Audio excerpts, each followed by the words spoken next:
Acompanhar aqui na tela, quem desejar, Mateus 25, a partir do versículo 14. Se você quiser acompanhar aqui, é a parábola dos talentos. Quem tem talento aí diz amém. Vamos ver. Ih, tá bem fraco, hein? Pois será como um homem que, ausentando-se do país, chamou os seus servos e lhes confiou os seus bens. A um deu 5 talentos, a outro deu 2 e a outro deu 1, de acordo com a capacidade de cada um deles, e então partiu. O servo que tinha recebido 5 talentos saiu imediatamente a negociar com eles e ganhou outros 5.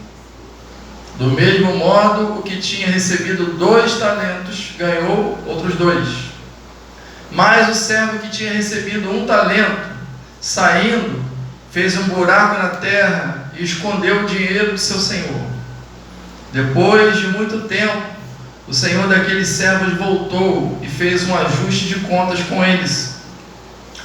Aproximando-se o que tinha recebido 5 talentos, entregou outros 5, dizendo: o Senhor me confiou 5 talentos, eis aqui outros 5 que ganhei. O Senhor disse: muito bem, servo bom e fiel, você foi fiel no pouco, sobre o muito o colocarei, venha participar da alegria do seu Senhor. E aproximando-se também o que tinha recebido 2 talentos, disse: o Senhor me confiou 2 talentos, eis aqui outros 2 que ganhei. Então o Senhor disse: muito bem, servo bom e fiel, você foi fiel no pouco, sobre o muito colocarei, venha participar da alegria do seu Senhor.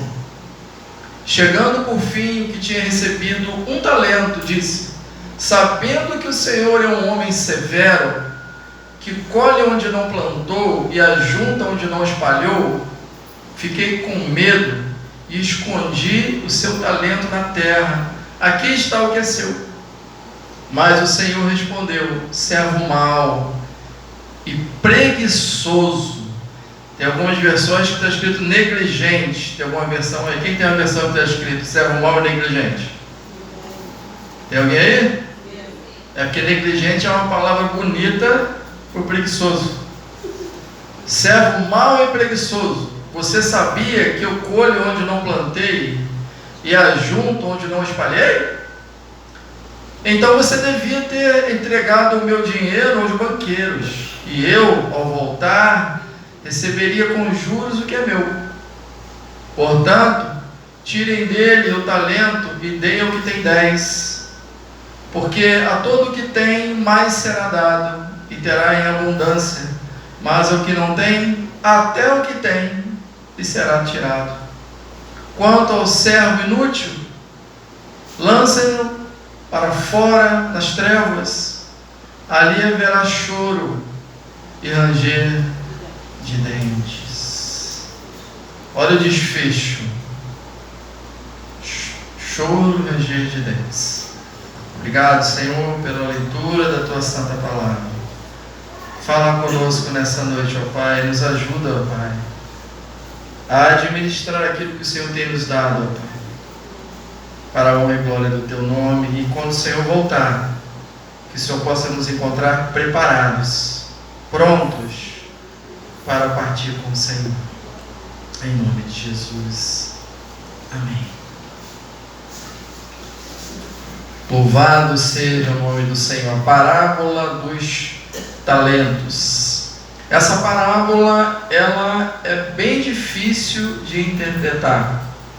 Se você olhar na internet, a internet está cheia de pregações em cima dessa parábola aqui, mas a grande maioria com uma interpretação errada.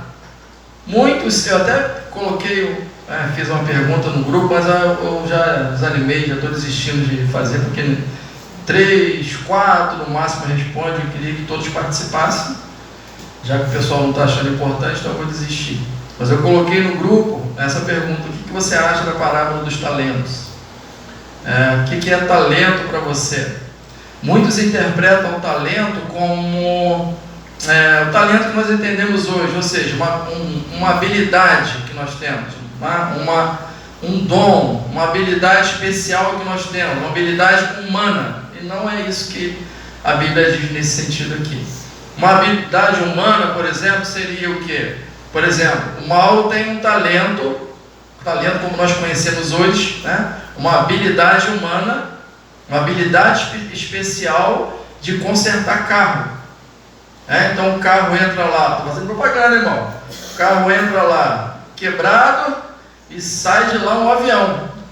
Por quê? Porque o Mauro tem esse talento, essa habilidade especial para consertar carros.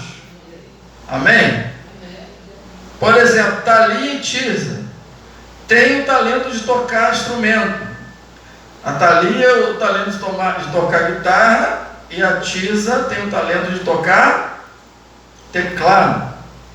E elas precisam fazer o que então? Elas precisam desenvolver esse talento. Certo? Amém?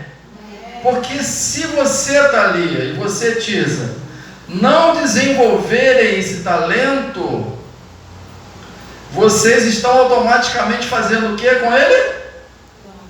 Enterrando. E de acordo com a parábola ali, com o servo que enterrou o talento, se vocês enterrarem esse talento, vocês duas vão para o inferno. Amém?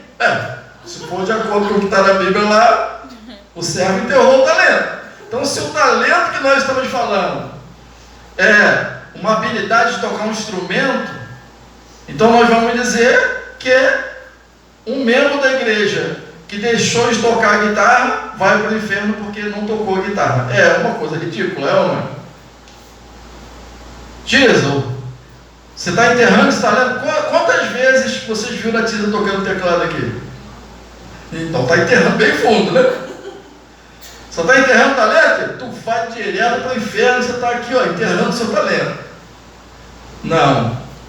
Não é isso que a Bíblia está dizendo. Quando a Bíblia fala de talento, ela está falando de medida. De acordo com muitos teólogos, você vai encontrar números diferentes, sempre tem, mas de acordo com muitos teólogos, um talento era o equivalente a 20 anos de trabalho braçal. Um talento era um peso, uma barra de 35 quilos de ouro. Um talento, que equivale a 20 anos de trabalho braçal. Esse é o talento que a Bíblia está dizendo, contrário do talento que nós entendemos hoje. Então, mesmo aquele que recebeu um talento, ele recebeu uma fortuna. Você imagina o que é você ganhar 20 anos de trabalho de uma vez só, uma barra de ouro. Então o talento não é apenas uma habilidade que eu tenho, o dom de tocar um instrumento, uma habilidade de fazer um desenho. O talento não é, por exemplo, estamos precisando urgentemente de professores, né, Thalia? Né, Diabo? Né, meninas? Estamos precisando de professores. Então eu podia usar essa passagem aqui para dizer assim, se você não der aula na escolinha e enterrar esse talento que Deus está entregando para você, tu vai direto para o inferno. Mas não é isso que a Bíblia está dizendo. O que é um talento? Talento é uma graça de Deus, é uma dádiva de Deus que Ele dá a cada um segundo a sua vontade e com medidas diferentes. Você observa que de 3 pessoas ele deu, para um ele deu 5, para um ele deu 2, para um ele deu 1. Então, um talento é uma dádiva de Deus, é uma bênção de Deus, é uma porção da graça de Deus que Ele nos entrega. A uns Ele dá mais, a outros Ele dá menos, mas a verdade é que todos nós recebemos. E ainda que nós recebêssemos um só talento, não significa que é uma coisinha, mas significa que é o quê? Muita coisa. 35, imagina você com uma barra de 35 quilos de ouro agora. Dá para comprar bastante, quando sair isso daqui, bastante açaí lá na Tisa lá. 20 anos de trabalho. Então, ainda que você recebesse um só talento, você estaria recebendo de Deus muita coisa, não é pouca coisa. Então, o que é talento? O que nós podemos entender como talento que Deus nos dá? Talentos são dádivas que, uma vez que você recebe, você se torna o quê? Responsável por essa graça, responsável de tal maneira que um dia o Senhor voltará para ajustar as contas com você. Porque Ele vai requerer de você toda essa dádiva que Ele te deu e que você se tornou responsável, e você vai prestar conta disso daí. Então, talentos são responsabilidades que Deus nos dá, a dádiva, a graça, e que nós nos tornamos responsáveis. Então, antes de mais nada, vamos ver uma coisa ali, no versículo 14. Olha o versículo 14. Pois será como um homem que, ausentando-se do país, chamou os seus servos e, o que está escrito ali? Devolveu os bens dos servos. Está escrito isso? Confiou os bens, confiou os seus bens. Então, o talento era de quem? Era do Senhor. Então, para começar, nós não temos nada.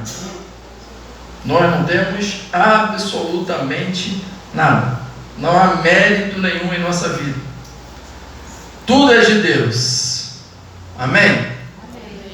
Tudo é de Deus. Nada é meu. Amém? Vou te dar uma oportunidade para você falar não, hein? Vamos ver se você fala amém mesmo. Vamos lá. Tudo é de Deus. Nada é meu. Amém? Que bom. Então significa que se a obra precisar de um carro para fazer alguma coisa, seu carro está à disposição. Se a obra precisar de ajudar uma família, o seu dinheiro está à disposição. Se precisar abrigar uma pessoa na sua casa por algum motivo, pela obra do Senhor, a sua casa está à disposição.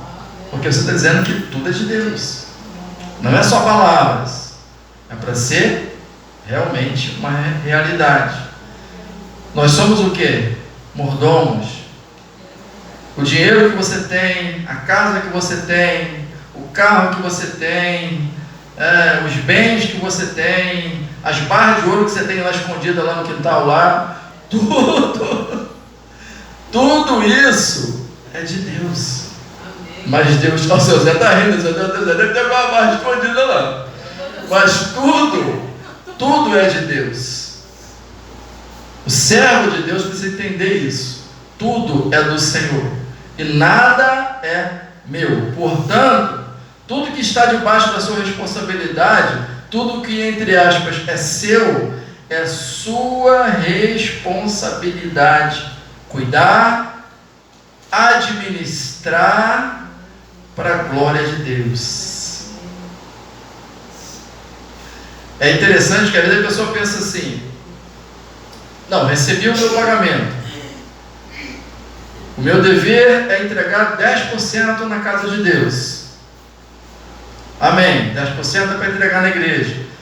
Agora, 90% eu faço o que eu quiser. De acordo com a palavra de Deus, não é assim não. Os 90% que você tem, você precisa administrar de uma forma que aquilo glorifique ao Senhor. Não gastar naquilo que não é bom, não desperdiçar, não usar em coisas erradas, mas aplicar aquilo que está em suas mãos de uma forma que honre a Deus. É sua responsabilidade usar bem, administrar bem os recursos que Deus te dá. E um dia nós prestaremos contas disso também. Olha o versículo 15. A um deu 5 talentos, a outro deu 2 e a outro deu 1, de acordo com o quê? capacidade de cada um deles. Então partiu.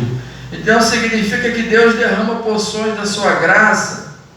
Mas uma coisa aqui, tem uma lição muito importante aqui que eu queria ver com os irmãos, que é o seguinte: você conseguiu perceber, lendo esse texto, que nós somos diferentes?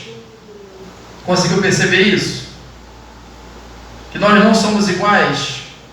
Que nós temos capacidade diferente? Deus distribui a cada um segundo a sua capacidade. Então vamos colocar na casa do Senhor, cada um tem uma capacidade que Deus vê e dá. Segundo essa capacidade, vai ter gente que vai poder administrar muita responsabilidade diante de Deus, muitas.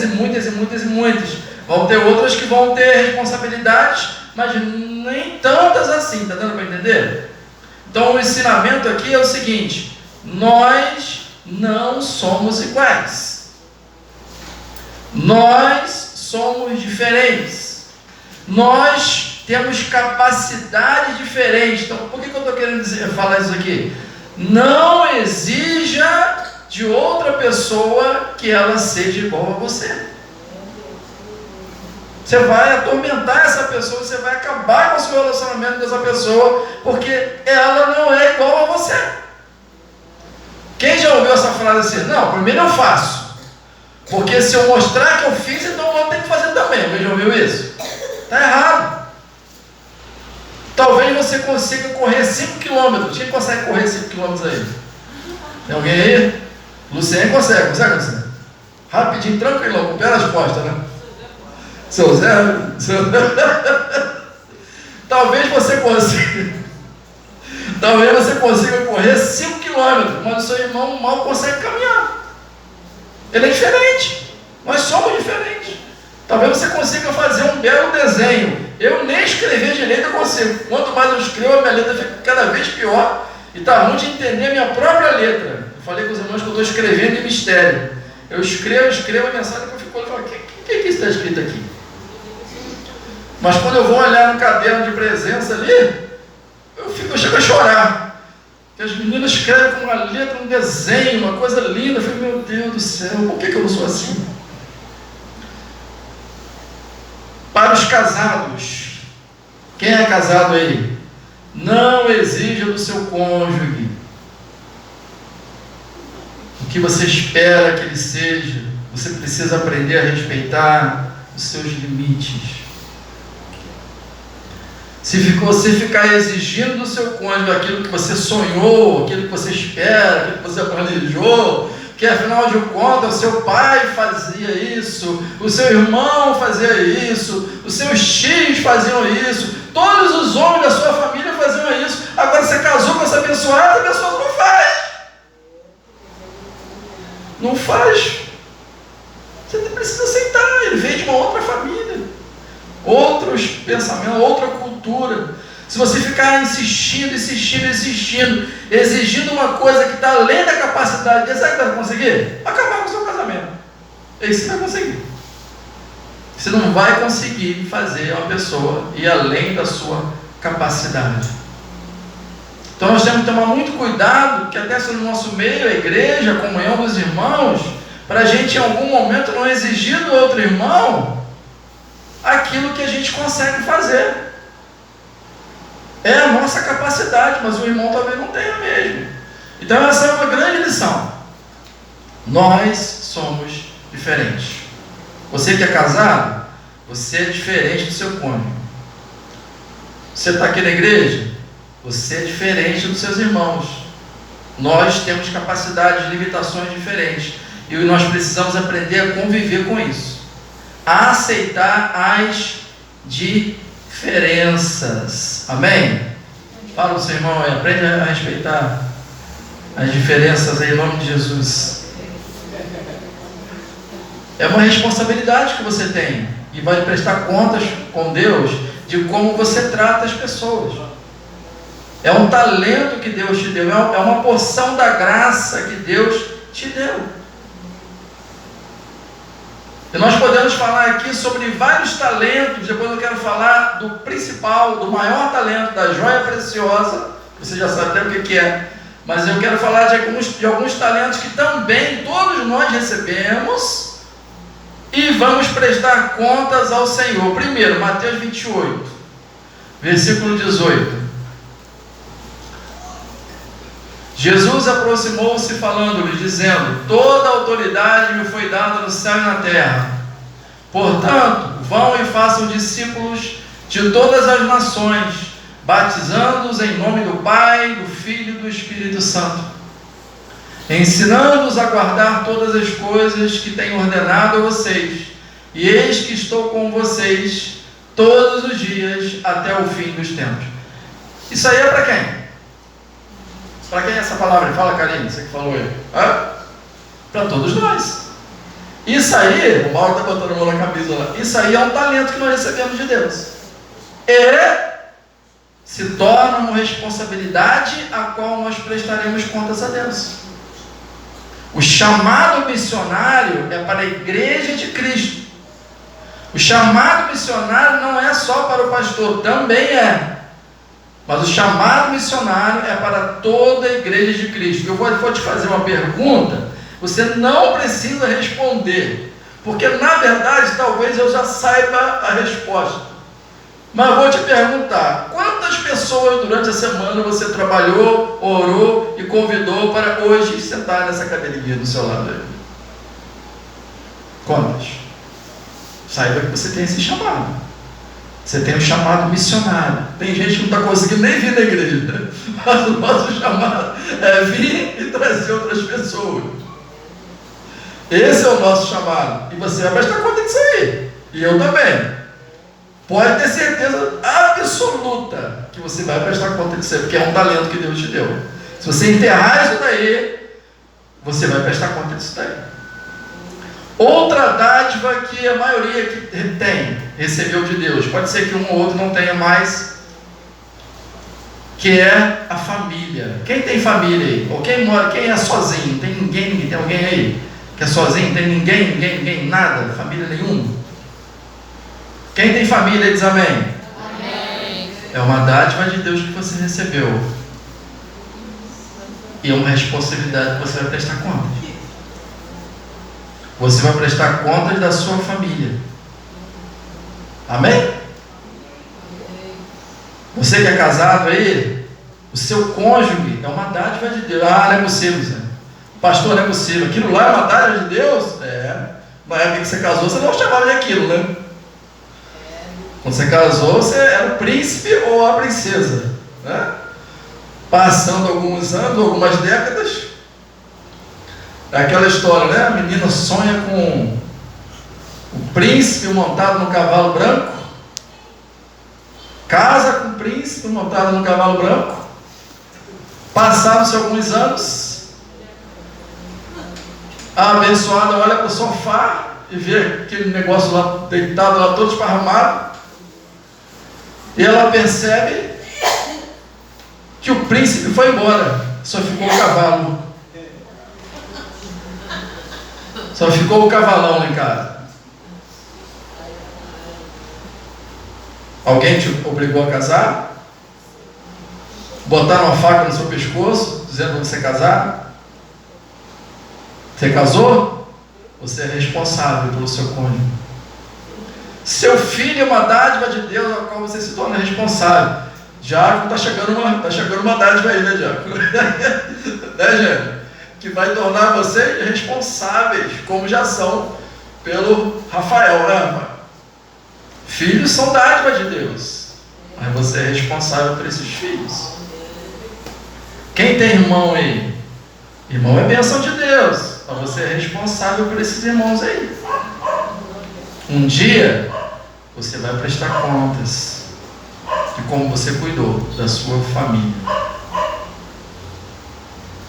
Outro dom, outro talento que todos nós aqui recebemos, a comunhão dos santos, a igreja. Você recebeu essa dádiva, amém? Nós temos a alegria de participar de um corpo. Nós temos uma família em Cristo Jesus, mas nós também prestaremos conta dessa comunhão. Quanto nós estamos zelando, quanto nós estamos cuidando E aí eu aproveito para falar para vocês, meus amados e queridos, que nós temos cultos aqui domingo de manhã, domingo à noite, quarta-feira à noite, sexta-feira à noite. E a pergunta para você, meu querido, é: onde está você? Porque você tem essa responsabilidade também de estar no corpo, essa dádiva, e a palavra de Deus diz: não deixem de congregar. Outro talento que a maioria tem, nem todos têm, mas a maioria. Quem tem amigo aí? Amigo de verdade? Tem gente aí que não levanta a mão, não. Aí é difícil mesmo, né? Um amigo verdadeiro é uma joia preciosa, é uma. Um amigo de verdade é uma dádiva de Deus. Porque nem todos nós podemos levantar a mão e dizer realmente: eu tenho um amigo. Você pode ter, às vezes, muitos colegas. Mas quem tem um amigo tem um tesouro. Mas você é responsável por isso daí. E você vai prestar contas a Deus de como você cuidou desse amigo aí. Você perdoou, você ajudou, você cuidou, você tratou. Você é responsável pelo aquilo que você recebe. E se você parou prestou atenção direitinho ali, o talento, aquele homem que enterrou o talento, o desfecho para aquilo ali foi o quê? Ranger de dente. Aonde que vai ter choro e ranger de dente?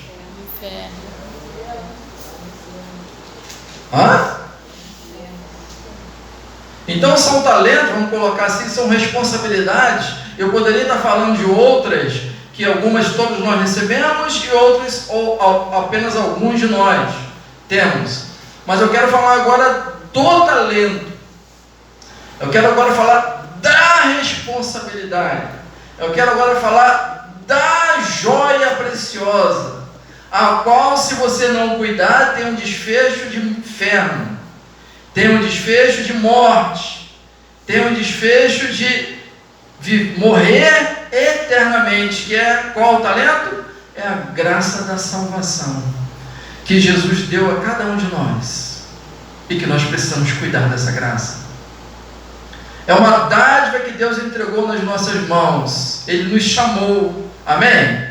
Estávamos mortos nos nossos delitos e pecados, e num belo dia Jesus nos tirou das trevas e nos transportou para a sua maravilhosa luz. Um belo dia, alguém falou de Jesus para você, o Espírito Santo tocou em você, te deu vida e trouxe você para a presença dele, te entregando o talento da vida, da salvação, amém?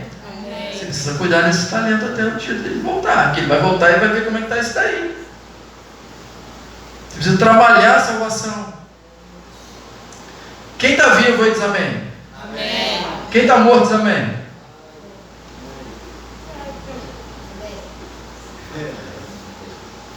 Você tem o fôlego da vida, não tem? Amém? Amém. Fôlego de vida? Esse é um grande talento que Deus te deu, não é? Porque a vida Deus te deu. Então, a pergunta é: o que você vai fazer da sua vida em relação aos talentos, às responsabilidades e principalmente o que você está fazendo da sua vida em relação ao reino de Deus? Você está aí, você está vivo, né? Entre aspas, você faz o que você quiser. Acabar o culto aqui, você pode ir lá numa saída tisa, pode ir lá comer pizza, ou pode ir para casa direto, ou tomar banho, ou não tomar banho também. Você pode fazer o que você quiser. A Karina falou que não. Mas você vai prestar contas, principalmente do que você fez com o dom da salvação. Ou você acha que é dono do próprio nariz? Quem acha que é dono do próprio nariz aí? Você não é dono do seu próprio nariz. Você vive como se a vida fosse sua? Nem a sua vida é sua. Às vezes a gente fala: isso aqui é meu, esse aqui é o meu dinheiro, é o meu carro, é o meu. Nem a sua vida é sua, meu amado. Nem a sua vida é sua. Um dia o Senhor vai voltar e você vai ter que prestar contas a Ele. ele voltará. Não tem, olha o versículo 19, vai ficar bem claro, de Mateus 25. Olha lá, ó. Depois de muito tempo, o que aconteceu? O Senhor daquele servo voltou e fez um ajuste de contas com ele. Às vezes o tempo vai passando, né?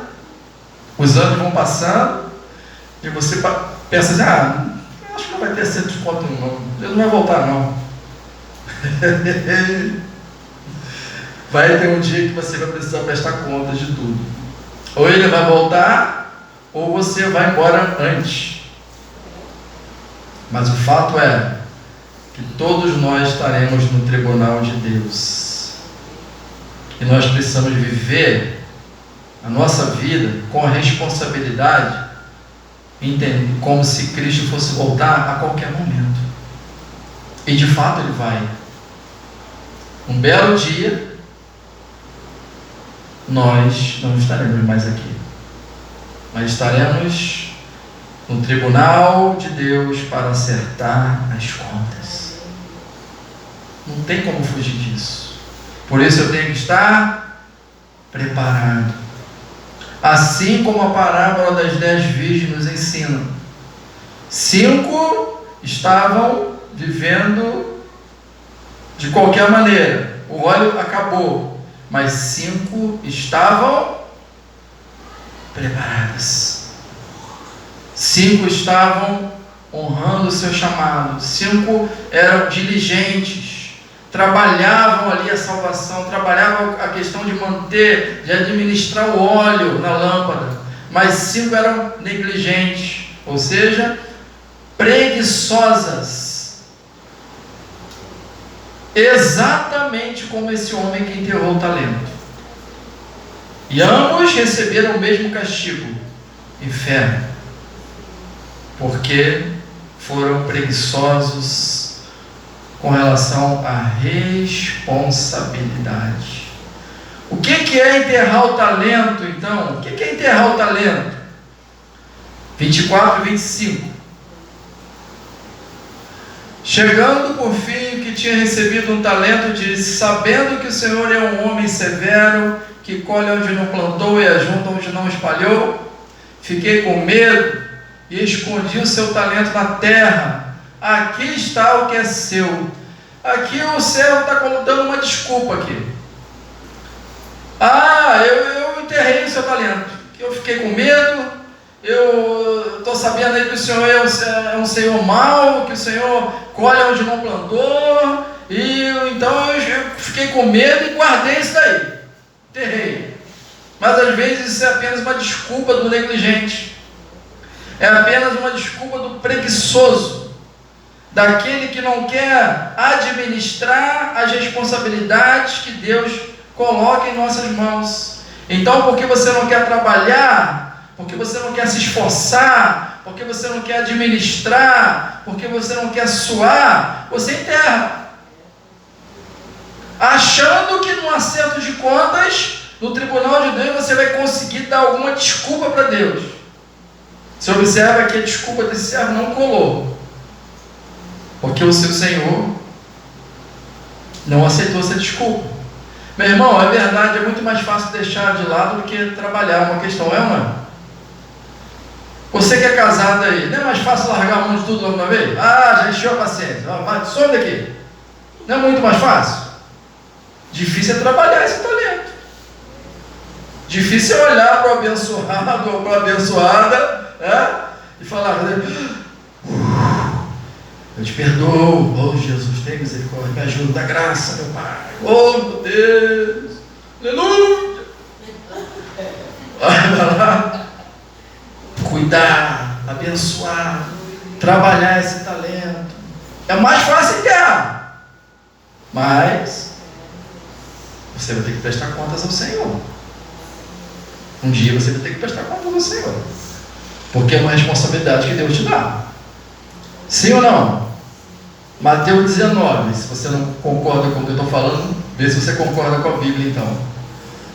Alguns fariseus se aproximaram de Jesus, testando, perguntaram: é lícito ao homem repudiar a sua mulher por qualquer motivo? Jesus respondeu: vocês não leram que o Criador, desde o princípio, os fez homem e mulher? E que disse: por isso o homem deixará o seu pai e a sua mãe, e se unirá à sua mulher, tornando-se os dois uma só carne? De modo que já não são mais dois, porém uma só carne. Portanto, que ninguém separe o que Deus ajuntou. Alguém pode ler de novo para mim ali? Portanto, ninguém separe o que Deus ajuntou. Isso é palavra do pastor ou palavra de Deus? É uma responsabilidade que Deus dá aos casados.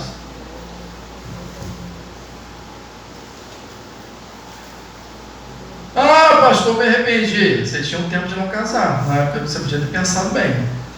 Eu sempre falo que os que não casaram ainda, quando chegarem para mim, né, uma Tisa, por exemplo, aí e tal, quando chegar, pastor, encontrei o príncipe. Meu Deus! Eu vou chegar para ele: tem certeza? Pensa bem. Olha a cara do abençoado, olha o jeito dele. Pensa direitinho, como é que ele trata a mãe dele, como é que ele é? Ele é trabalhador? Como é que é esse camarada? Pensa bem. Porque depois de casar, gente, o casamento é uma instituição divina. E que quando é quebrada, há consequências. O homem, nós seres humanos, damos um monte de desculpa. Mas o que a palavra diz é o que está dito. Por exemplo, algumas desculpas que eu já ouvi. Não, mas é o que Deus uniu. Portanto, ninguém separa o que Deus ajuntou, o que Deus uniu. O meu casamento, não foi Deus que uniu, não. A gente casou. Não existe isso não, meu filho. O casamento é uma instituição divina. Se você casou, Deus reconhece aquele casamento. Não importa se você estava com dúvida, não importa, você casou porque você quis. Você tem responsabilidade diante de Deus. Agora, eu tenho que fazer aqui também uma observação. O casamento são quantas pessoas? Duas pessoas, certo? Então, se uma das partes quiser ir embora, o que a outra pode fazer? Eu tenho que entender isso também, para você não botar um peso em cima daquela pessoa que já está sofrendo, porque foi abandonado pelo cônjuge. Por exemplo, de vez em quando eu escuto perguntas assim: um pastor divorciado pode continuar pastoreando ou não? Depende de uma pergunta. Ele está divorciado por quê? Foi ele que abandonou a esposa? Foi ele, como falam por aí, que trocou de 40 por 2 de 20? Foi ele que abandonou a esposa? Se foi ele que abandonou, não pode ser pastor. Tem que parar, desistir. Mas se a esposa abandonou o cara já está sofrendo porque a esposa foi embora, e ainda vão colocar ainda mais sofrimento sobre a cabeça dele, que não, agora você não pode mais pastorear. Ele não tem culpa, tem como, são duas pessoas. Então a gente tem que entender isso daí. E fulano é divorciado, não tem como fazer mais nada, né? Pera aí, vamos começar. Por que está divorciado? Qual foi a história? E a gente tem que saber, caso a caso. Porque vai ter casos que realmente a pessoa vai, a própria pessoa que está na igreja vai, não quero mais não. E aí fica complicado, dependendo da história. A gente tem que saber também, porque às vezes a menina está apanhando lá dentro de casa. Se chega uma moça para mim, fazendo um gabinete, fala: pastor, o meu marido está me ameaçando, de vez em quando ele me bate. Se ele já está batendo na menina, qual é o próximo passo depois? Aí eu vou falar para a menina: não, fica lá. Eu não vou falar isso para ela. Ficar lá. Não sou eu que vou levar paulada na orelha, né? Então a gente tem que saber dessas coisas, para a gente não botar um peso em cima da pessoa que já está sofrendo. Mas no que depender de você, honre o casamento. Pastor, mas está difícil. Então, você casou, você aqui, meu filho. Você assumiu a responsabilidade diante de Deus. Agora já era. E não vale você orar para Deus preparar e levar, não, tá? Porque tem umas orações: Senhor, já que eu não posso me separar, Senhor, prepara e leva. Está arriscado de levar você, quando você aprendeu a fazer oração errada. Tá? Chamado missionário, quando você enterra esse chamado, você está enterrando um talento. E é mais fácil enterrar esse talento.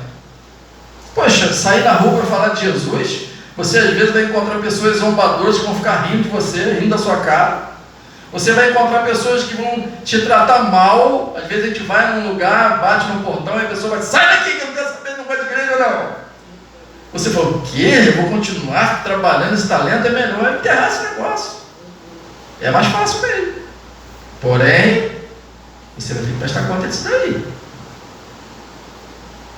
E a salvação, que é o maior dom, que é o grande talento, que é a grande joia preciosa, é mais fácil você abandonar do que ser diligente. É mais fácil você enterrar esse chamado da salvação do que você trabalhar. Você observa que o que ganhou 5 e o que ganhou 2 foram imediatamente trabalhar para multiplicar. Estavam dispostos ao trabalho, eram diligentes, estavam dispostos a suar a camisa. Mas é mais fácil você enterrar o talento. Porque é muito trabalhoso, você tem que buscar uma vida de disciplina, uma vida de oração, uma vida de leitura da palavra, uma vida de santidade, uma vida onde você vai perdoar as pessoas, onde você vai ter uma vida perseverante no Evangelho, onde você vai esmurrar o seu corpo, onde você vai a cada dia dizer sim para Jesus e não para o mundo, não para o pecado, não para as coisas ruins, não para os sentimentos ruins que entram no seu coração. É uma luta você trabalhar a salvação. É muito mais fácil você abrir mão. É muito mais fácil você fazer como tantas pessoas já fizeram. Quer saber uma coisa? Não quero mais saber de igreja, não quero mais saber de mais nada, eu vou viver a minha vida. É muito mais fácil. Mas depois vai ter um acerto de conta. É muito mais fácil você falar assim, agora a partir de hoje eu faço o que eu quiser da minha vida. Não quero mais estar debaixo das leis desse livro.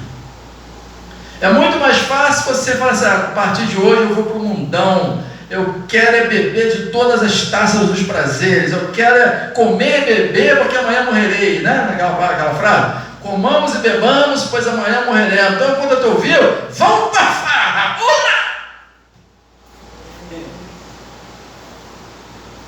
mas vai ter que prestar conta depois. É melhor até viver na igreja, mas sem compromisso com Deus. Até viver na igreja, mas sem compromisso com a palavra de Deus. Eu estou na igreja, mas deixa eu fazer aqui o que me dá alegria, o que me dá prazer. Deixa eu continuar vivendo da forma que eu sempre vivi. Eu não quero compromisso. Já está abrindo mão das suas responsabilidades. Eu quero dizer novo para você. Você pode viver da forma que você quiser.